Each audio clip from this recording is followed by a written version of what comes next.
My own parents boycotted my wedding because I refused to change the date for my brother's vacation. They chose my brother's vacation over my only wedding. Then they called me selfish for crying. I blocked them that night and swore I'd never look back. But the phone call that came 2 years later, it changed everything.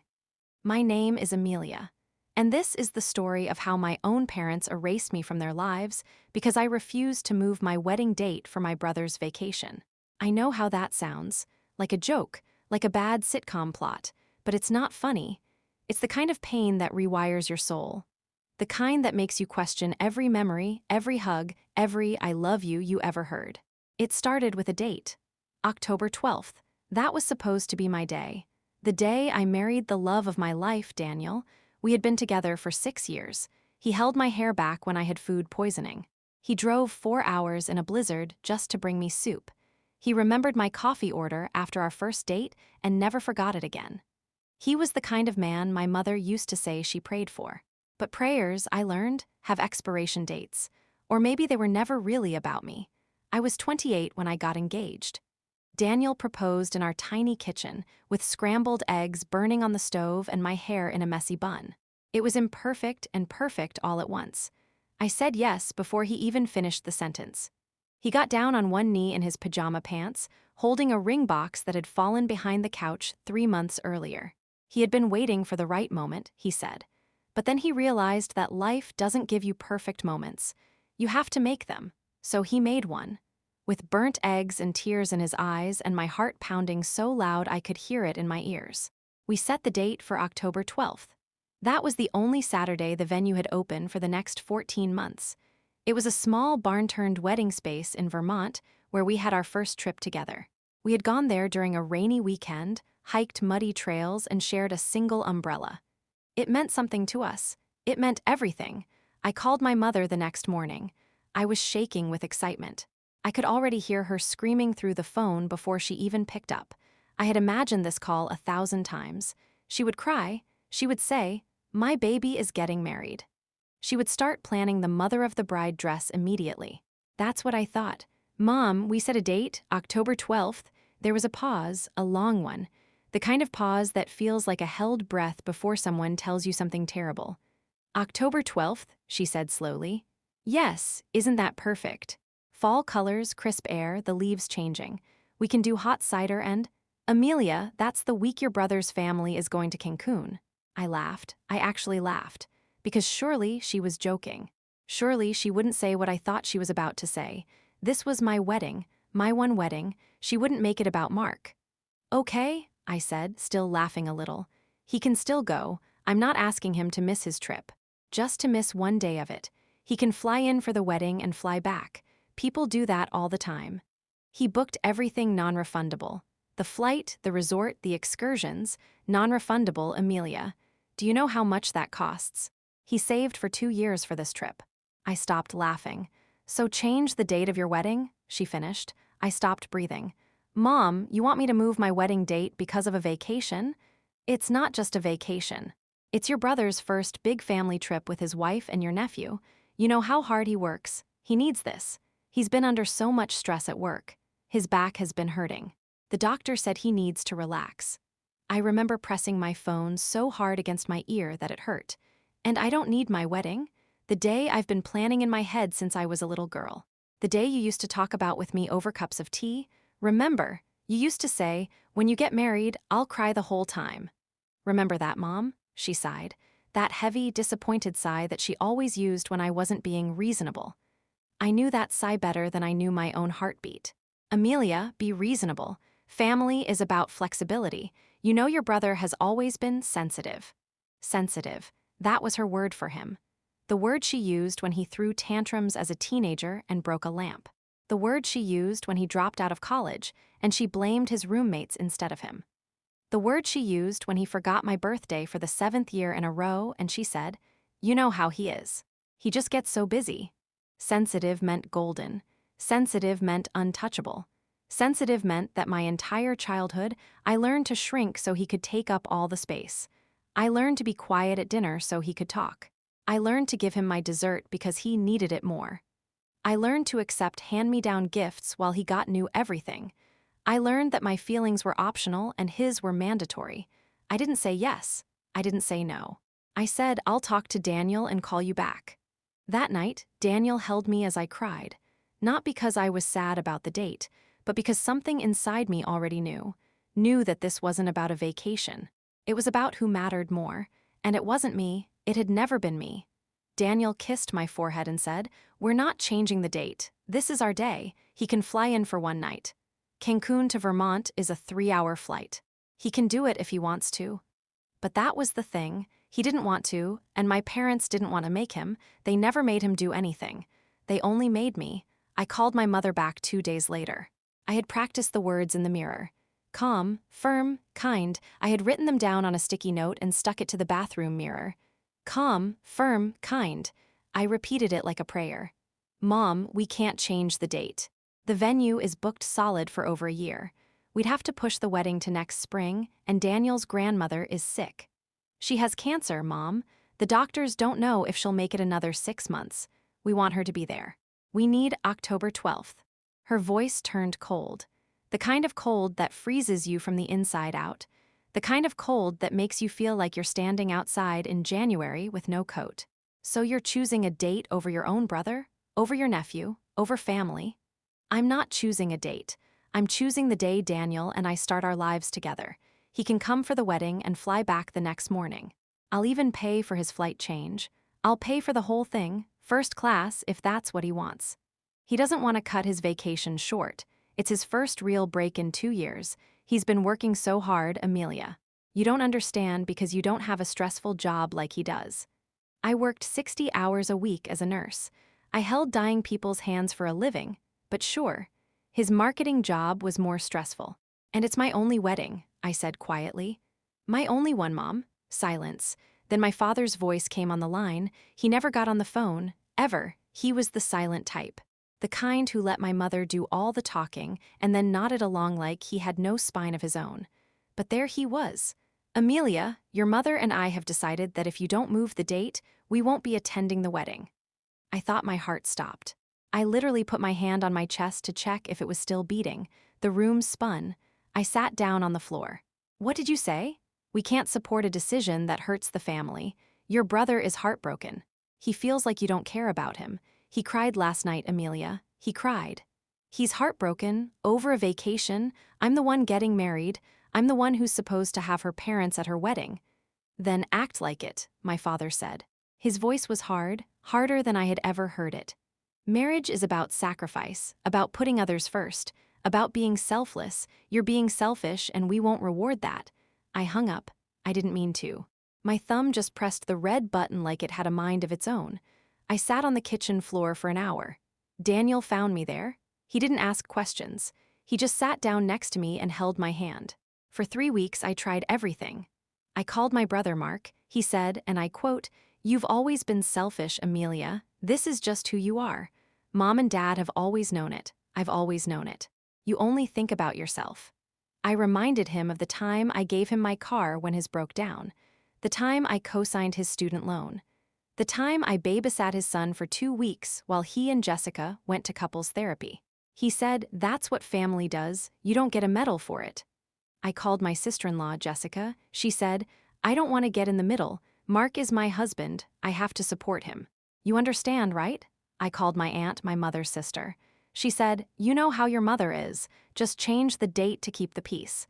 Is one date worth losing your family over? Keep the peace." That phrase. I had heard it my entire life. Keep the peace. Don't make waves. Let Mark have the last cookie. Let Mark pick the movie.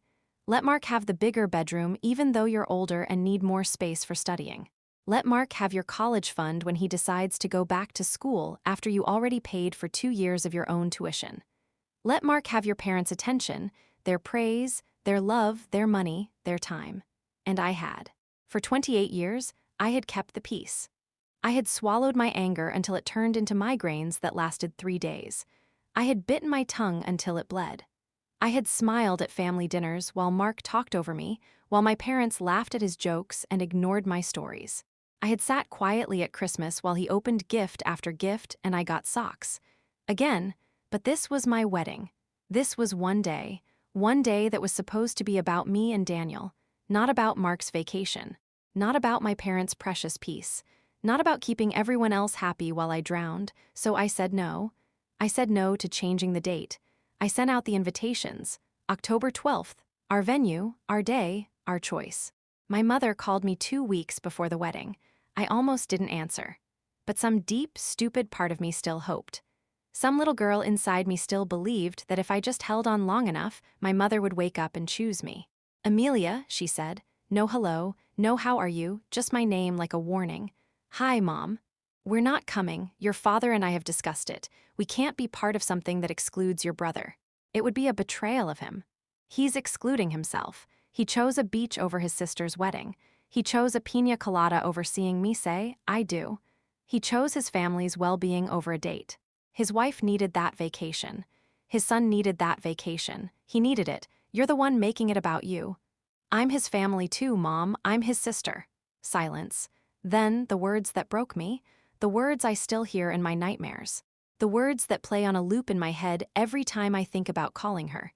"Not anymore." She hung up. And just like that, I was an orphan with living parents. I had a mother and father who breathed the same air as me, lived 30 minutes away, and had decided that I no longer existed. I didn't sleep that night, or the next night. I went to work and held a dying woman's hand while she cried for her daughter. Her daughter lived across the country and couldn't afford the flight. And I thought, at least that daughter had a reason. At least that daughter wanted to come. The wedding happened. It was beautiful and heartbreaking at the same time. Daniel's family showed up. His grandmother, frail but smiling, held my hand and said, "Their loss, sweetheart, their loss. You're my granddaughter now." My side of the church was almost empty. 2 cousins came, my best friend since kindergarten. A coworker I barely knew but who heard what happened and drove 6 hours to be there. My old college roommate who changed her flight to make it. Strangers filled the seats. Kind strangers who saw a bride without parents and decided to clap a little louder, cry a little harder, cheer a little longer. I walked down the aisle alone. No father to give me away. No mother to fix my veil. No brother to stand as a groomsman. I walked with my head high, but inside, I was a little girl sobbing in a dark room, wondering why she wasn't enough. Wondering what she did wrong. Wondering if she had just been better, quieter, smaller, less needy, would they have come? Daniel cried when he saw me, not because of how I looked, but because he knew what it cost me to stand there. He knew that every step down that aisle was a step away from the family that threw me away. He knew that I was leaving behind not just my parents, but my childhood, my hope, my belief that blood means something. We said our vows. I wrote mine on a piece of paper that shook in my hands. "I promise to choose you every day," I said, "not because it's easy, but because you're worth it." We danced. We ate cake. Daniel's father gave a speech that made everyone cry. He said, "Amelia, you didn't gain a family today. You already had one, you just didn't know it." And when the night was over, I sat in our hotel room and stared at my phone. No missed calls. No texts. No congratulations from my parents. No thinking of you from my brother. No voicemail. No email. No carrier pigeon. Nothing. They had posted photos on Facebook. Mark, Jessica, and my nephew on a beach. My mother and father in matching sunglasses, holding cocktails, smiling like their daughter didn't exist, like I had never been born, like the past 28 years were nothing. I blocked them that night, not out of anger, out of survival. If I had seen one more photo, one more smile, one more proof that they were perfectly fine without me, I would have shattered into 1,000 pieces. For 6 months, I heard nothing. 6 months of silence that screamed louder than any argument. 6 months of checking my phone every hour, hoping for something. 6 months of crying in the shower so Daniel wouldn't hear. 6 months of pretending I was okay when I wasn't. I went to therapy. My therapist, a kind woman named Dr. Patel, said something that changed everything. She said, "Amelia, you keep asking why they didn't choose you. But the real question is, why do you keep choosing them? Why do you keep hoping for love from people who have shown you, over and over, that they don't know how to give it?" I didn't have an answer, so she gave me one. Because you were raised to believe that their love was the only love that mattered. But it's not.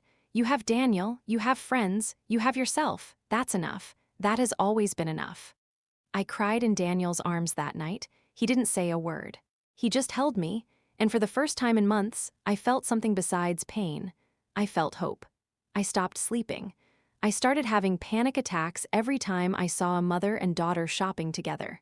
Every time I saw a father walking his daughter down the street. Every time I heard someone say, "My mom is my best friend," I would freeze, my heart would race. My hands would shake, and I would have to leave. Dr. Patel said it was PTSD, post-traumatic stress disorder from emotional abandonment. I didn't know that was a thing. I thought only soldiers and abuse survivors got that.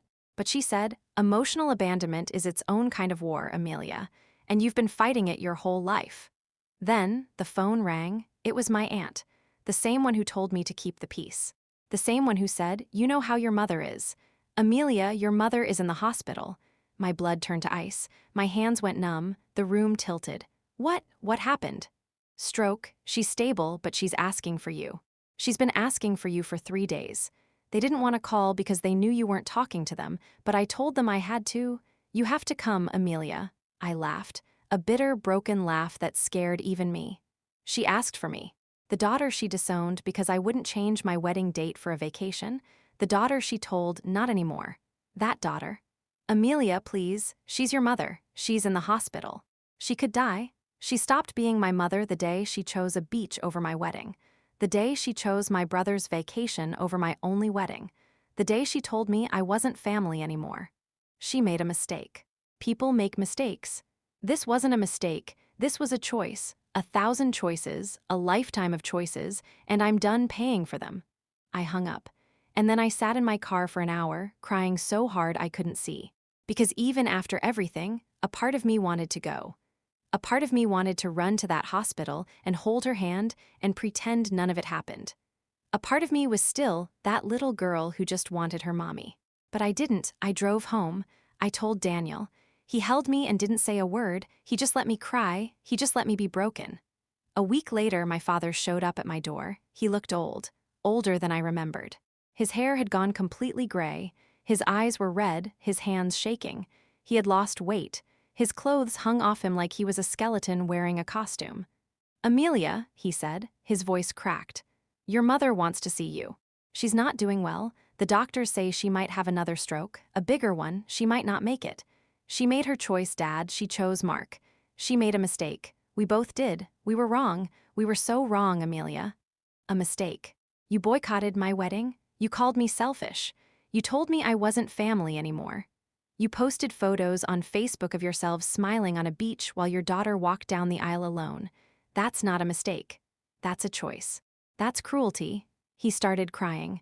My father, the silent man who never showed emotion, crying on my doorstep, sobbing like a child, his whole body shook. "Please," he whispered. "She can't speak well. The stroke affected her words. But she wrote your name, over and over. Amelia, Amelia, Amelia. She filled 3 pages, just your name, just Amelia." I felt something crack inside me, not forgiveness, not love. Just the sheer weight of years of hurt, pressing down until I couldn't breathe. I leaned against the doorframe and closed my eyes. "I'll think about it," I said, and I closed the door. That night, I didn't sleep. I lay in bed next to Daniel, staring at the ceiling. My mind replayed every moment. Every dinner where Mark was praised for getting a C while I was ignored for getting an A. Every birthday where my gift was an afterthought, a last-minute gift card, while Mark got the new video game system. Every time I was told to be quiet, to be small, to be grateful for scraps of attention. Every time my mother said, "You're so independent, Amelia. You don't need us like Mark does." Independent, that was her word for me. It meant we don't have to try. And then I thought about the wedding. About walking down that aisle alone. About the empty chairs. About the look on Daniel's face when he saw no one from my family in the crowd. About the way his grandmother held my hand and said, "Their loss." I thought about my mother's voice saying, "Not anymore." And I decided. I didn't go to the hospital. Instead, I wrote a letter. I wrote it by hand on paper with a pen that kept smudging because my hands were shaking. Something about typing felt too easy, too distant. I needed to feel the words. I needed to bleed onto the page. "Dear Mom and Dad, I loved you. I loved you so much that I let you hurt me for 28 years.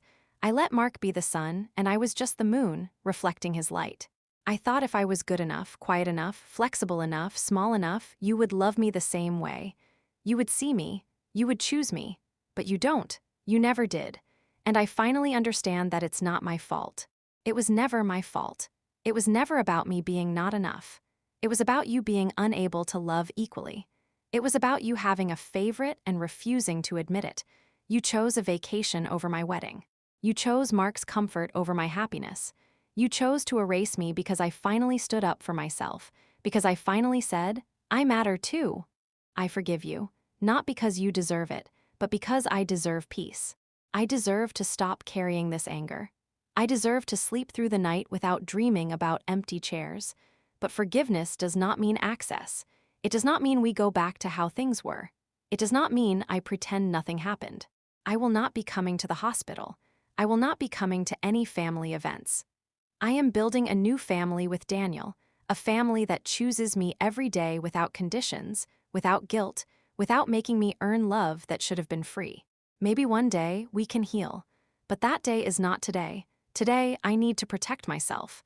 Today, I need to be the parent to myself that you never were.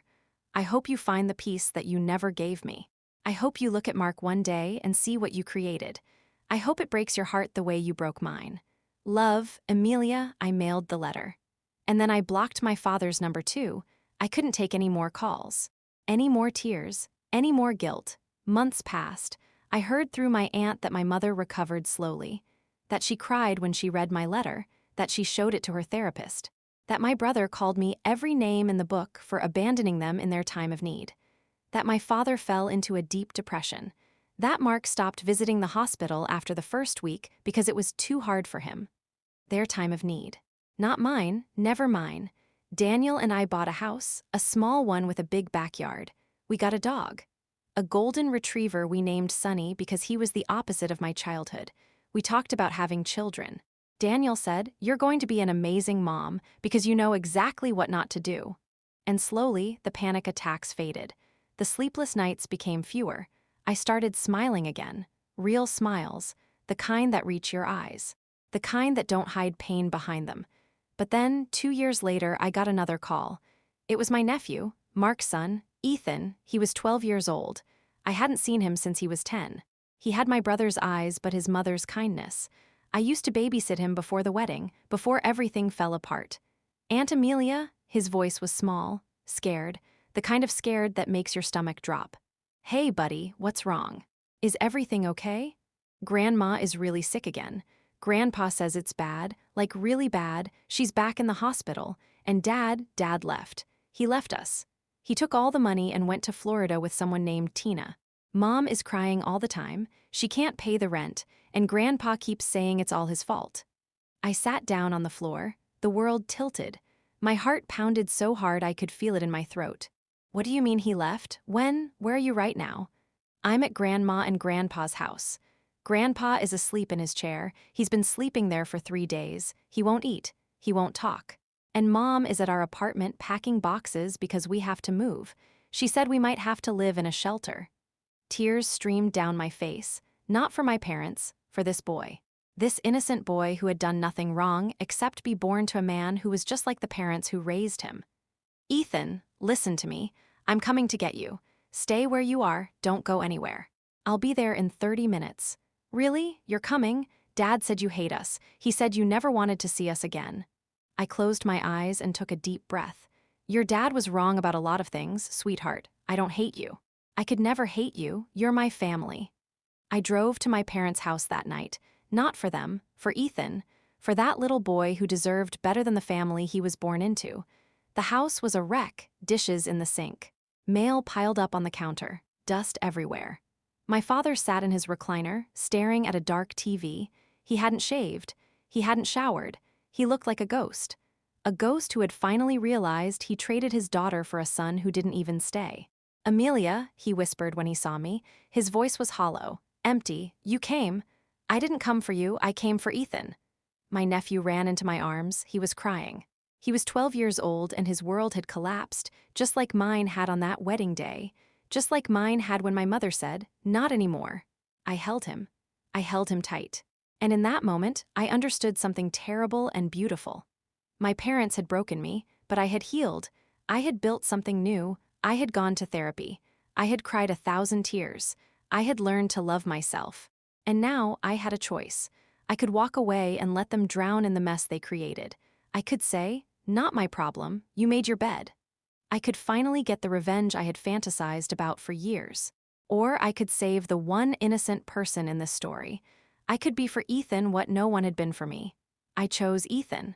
I took him to my house. I called a lawyer about custody. I told Daniel everything, and he didn't hesitate. He didn't even blink. He said, "He's our family now, we'll figure it out." We set up the guest room for Ethan. We bought him clothes, a bed, a desk for homework. We enrolled him in the local school. We got him a therapist. We told him he was safe, that he could stay as long as he needed, that he didn't have to be scared anymore. My mother called me from the hospital. Her speech was slow, slurred, but clear enough. The stroke had taken some of her words, but not her guilt. "Amelia, thank you for taking him, for taking Ethan. I didn't do it for you, I did it for him, because someone should have done it for me. I know, I'm sorry. I'm so sorry, Amelia, for everything, for the wedding, for Mark, for all of it." I wanted to say, "Sorry doesn't fix it." I wanted to say, "You destroyed me." I wanted to scream until my throat bled. I wanted to make her feel the way I felt walking down that aisle alone. But I looked at Ethan, playing with Sunny in the yard, laughing for the first time in weeks. I looked at that boy who had been abandoned just like me, and I said the only thing that mattered. "I know you are, but sorry isn't enough. It's going to take years, therapy, boundaries, and you will never, ever treat me like that again. You will never choose Mark over me again, because Mark is gone. He chose himself, and now you have to live with that. I understand. And Mark is not welcome in my home, not ever, not for holidays, not for emergencies, not for anything. He made his choice. He can live with it." She paused. Then softly, "He broke us, Amelia. He broke all of us. He took the money, he left his wife, he left his son, he left us, and we gave him everything. No, Mom, you broke us, you and Dad, you chose him over me. You made him the center of the universe. And then he grew up believing that the universe revolved around him. That's the monster you raised, that's the son you created." She started crying, ugly, gasping sobs. The kind of crying that comes from a place so deep it hurts to breathe. And for the first time, I didn't feel guilty. I didn't feel bad. I didn't feel like I had to fix it. I hung up, not in anger, in peace. Over the next year, things changed slowly. My mother went to therapy. My father went with her. They went twice a week. They read books about favoritism. They joined a support group for parents of estranged children. They apologized. Real apologies, not the "I'm sorry you feel that way" kind. They admitted they had a favorite. They admitted they failed me. They admitted that they saw me as strong and Mark as weak, and that they spent all their energy protecting the weak one while ignoring the strong one. They admitted that they didn't realize that strong people need love too. I didn't forgive them overnight. I still haven't fully. Some wounds take longer to heal than others. Some scars never fade. But I let them see Ethan. I let them come to my house for Thanksgiving under strict rules. No guilt trips. No talk about Mark. No comments about how I should feel. No, but we're family. And if they broke the rules, they left. They never broke the rules. Because losing me once taught them something. Losing Mark taught them everything. Mark never came back. He married Tina, then divorced her 6 months later. He lost his job. He lost his friends. He called me once drunk at 2 in the morning asking for money. He said, "You owe me, you owe us, you ruined everything." I said, "No, Mark, you ruined everything. You chose yourself, you always have. And now you get to live with the consequences."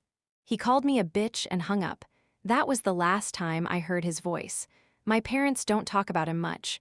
When they do, it's with a sadness that almost makes me pity them. Almost. They sent him letters, he never wrote back. They called, he changed his number. They showed up at his last known address. He had moved. They lost their son, the son they poured everything into, the son they sacrificed their daughter for. And now they have nothing left of him but memories and regret. Ethan is 15 now. He calls me Mom. He asked if he could. He said, "You're more of a mom to me than my real mom. She never fought for me." "You did." I cried when he said that. Daniel held my hand. And I realized that revenge isn't about making people suffer. It's about living well. It's about building something beautiful out of the ruins they left behind. Ethan is thriving. He plays soccer. He gets good grades. He has friends. He laughs. He trusts. He loves. He is everything my brother threw away and everything I fought to keep. My mother and father come for dinner once a month. They bring dessert. They play board games with Ethan. They tell me they're proud of me. They tell me they love me, and I believe them, not completely, but enough. The wedding date that destroyed us, October 12th. It's now the day Daniel and I celebrate our anniversary. We go to the same barn in Vermont. We eat the same cake. We dance to the same song. We remember. But it's also the day I take Ethan out for ice cream. Because that's the day I learned that family isn't about blood. It's about who shows up, who stays, who chooses you even when it's hard. My parents showed up eventually, but not until after they lost everything. Not until after they realized that Mark was never going to be there for them. Not until after they had no one left but me. And while I'm grateful they finally saw the truth, I will never forget walking down that aisle alone. I will never forget the empty chairs. I will never forget the sound of my own heels on the floor, echoing in a church that felt twice as big as it was. I will never forget the sound of my mother saying, "Not anymore."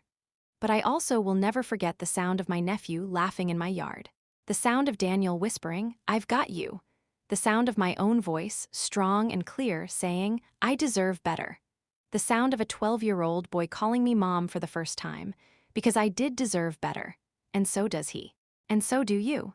If you're listening to this story and you recognize yourself in it, the one who always shrinks, always apologizes, always keeps the peace, always makes yourself smaller so others can be bigger, please know this. You are allowed to matter. You are allowed to have a day that is just yours. You are allowed to say no to people who only love you when you're convenient. You are allowed to walk away. You are allowed to heal. You are allowed to build something new. And if they walk away, let them. The right people will stay. The right people will move mountains to be at your wedding. The right people will never make you choose between their happiness and your own. The right people will see your strength not as a reason to ignore you, but as a reason to admire you. I learned that the hard way. I learned it through tears and therapy and sleepless nights.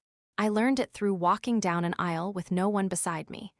I learned it through raising a boy who wasn't mine but became mine anyway. My name is Amelia.